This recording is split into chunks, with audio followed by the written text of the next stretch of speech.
This is fun. I don't know if they've told you this yet, but everybody gets to take a shoe when you leave. Everybody. Just one. They don't match. You have to find the other person, and that's how you fall in love. Let me start with a question of etiquette. When I'm in a hotel and people in the next room are having sex, am I allowed to like it? Just like it. Not in a creepy way. I'm not like, yeah, that's what daddy likes. It's just nice to know somebody's happy. That's it. It just makes me smile. Some of you nodded when I asked. Some of you were looking at me like I'm a creep. I want to be clear. I didn't ask for this. This came into my room. I didn't check in and say I want queen beds and thin walls. I'm the victim here. Don't look at me like that. I may have turned down the TV. Listen. One time I was in a hotel with my wife and we were having sex because we're very cool. And in the middle of it, right in the middle of having sex, people on the other side of the wall started to have sex. And we could hear it, which means they could hear it when they started, which means for them it's an orgy, for us it's a surprise party. And that's a weird vibe. So we freeze. But then they stopped. Which means that was definitely part of the fun for them when they started, right? But now that we're not moving, they know that we know that they know. We are having a La Quinta standoff. What do we do? Do I yell, Jinx, you owe me a Coke? What do I do? How do I get out of this? I'm not an idiot, generally. I do have some things I don't understand. I don't understand how planets can be made of gas. That doesn't make sense to me. I don't understand inflation. I don't know how that works. I've tried very hard. I do not understand inflation. I made a decent amount of money last year, a normal amount of money, and then this year they were like, we changed it. Everything costs $2 money now, so you need $2 money for everything. But you only paid me $1 money. Are you going to pay me $2 money now? And they were like, sorry, I'm going through a tunnel. I would like to have money. It's weird that people with money try to make it sound like it's not awesome. Have you noticed that? They always try to like downplay it. They've got all these sayings, the best things in life are free, money can't buy happiness, mo money, mo problems. But I think they're lying. I think it seems fun. I feel like people with money are just trying to keep us from killing them and taking their money. That's what I think. I'm suspicious. They talk about it the way parents talk about food they don't want to share. They're like, no, you wouldn't like this. It's not for you. Mommy likes it, but it's not for you. Money is spicy. Money is too spicy.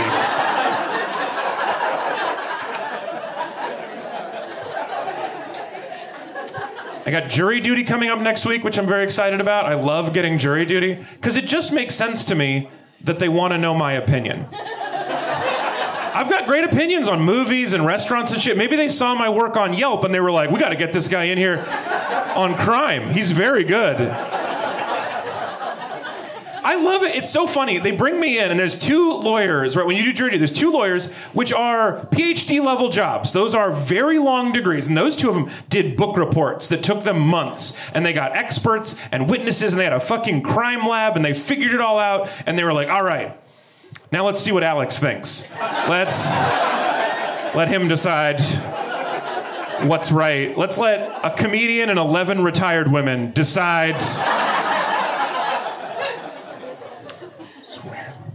I know Taylor was talking about conspiracy theories earlier. I'm a fan of conspiracy theories as a genre of writing. Like, I love the moon. If the moon landing was fake, I think that was very funny to me. My favorite part about that is if the moon landing was fake, is Michael Collins. That's the funniest part. Do you guys know who Michael Collins is? Yes. So they sent 3 people to the moon in Apollo 11. 2 of them got to touch the moon, and then they made Michael Collins wait in the van. He had to stay there. He was the getaway driver on the moon heist. That was Michael Collins. He orbited while they touched the moon. And if that was fake, it's hilarious they didn't let him touch the fake moon. That's so funny. If it was a green screen and they were still like, no, but not you, Michael. Don't touch the green screen. You wait in the car, Michael. You don't get to do this. My favorite conspiracy theory of all time is the one that there was a tracking device in the COVID vaccine. That's so cute because it's so optimistic about how good we are at making very small batteries. Right? It's so small, it fits through the hollow point in a needle, but it's got 5G and GPS, and the battery lasts my whole life. Are you fucking kidding me? You think we could just... My phone is almost entirely made of battery. If you open this, it dies at noon every single day. We are not close to a tiny battery that lasts forever. And who did it? Who took this giant leap in battery technology? Bill Gates? You think Bill Gates, Windows Vista Bill Gates, that's the guy you think is a super genius now. Have you ever installed a printer? That's your guy. That's who you're talking about. The guy who thought you needed a talking paperclip to write a business letter. You think that guy has an infinity battery. Yeah, William Jennifer Gates, I don't know his middle name. If you think Bill Gates is that smart, you go home right now, open a Word document, put an image in it, and then move it some.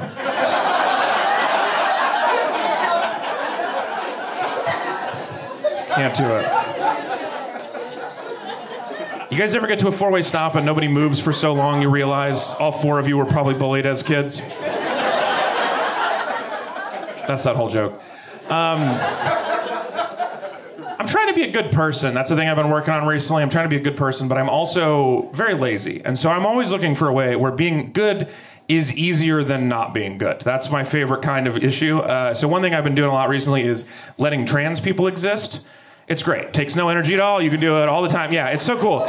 It's so fun that being on the right side of history, all you have to do is shut the fuck up. That I can do. I can do that all day long. Hell yeah, that's so easy. It's so great. You can do it anywhere. You can like shut the fuck up at home. You can shut the fuck up at school. You can shut the fuck up in the car. It's like Kegels. You can do it anywhere. No one even has to know you're doing it. You just, in your head, and then you come harder. It's great. I'll even do stuff where it's a tiny bit of work, like I'll remember pronouns. If you tell me your pronouns, I'll remember, because I can remember 2 words. I can do it. Some people act like stuff is way harder, like it involves them in a way. I have an uncle who's like a good person normally. He's very empathetic. He told me recently, though, he was like, I could never call anybody they for a pronoun, because that is plural, and they're a single person, and I learned grammar. That's not how that works. And then the same man told me a story about a basketball team he does not play for, and called them we. And I just feel like you're not that much of a stickler for grammar, actually. I think you're pretty loose on the grammar. I feel like until you learn how to dunk a basketball, Jim, the Blazers go by they, them.